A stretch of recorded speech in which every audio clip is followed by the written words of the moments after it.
Dale Carnegie taught me this. To every human, their name is the sweetest sound in any language. I add to that, or font.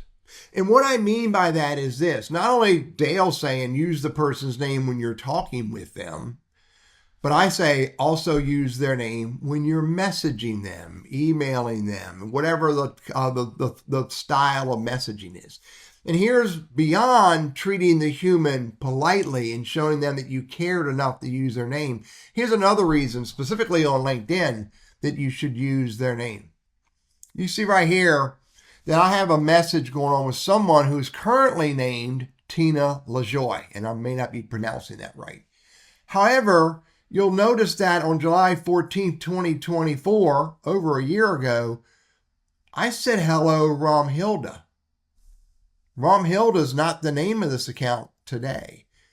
And the fact that I used their name in the messaging not only was great for them to see their name in any font, but it also helps me keep track of, has the account been hijacked? And so now what I need to do, if I could, is I need to go to that account and I need to report it as hijacked. If I open in a new tab, now I can report this account as hijacked. And I actually could probably see about this profile that it was updated over a year ago, back when I reported it back then. So now what I need to do is go to report and block. I'll continue to report the entire account is not a real person. Submit. And so now I've reported it, and I probably would just go ahead and continue on and block it.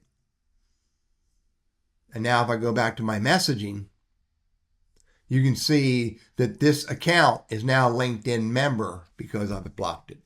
Use the LinkedIn member's name in your messaging, specifically the first time you message them, so you can track whether or not the account has been hijacked or not. I'm Teddy, LinkedIn dude, not using it so much myself anymore, but I'm happy to help where I can.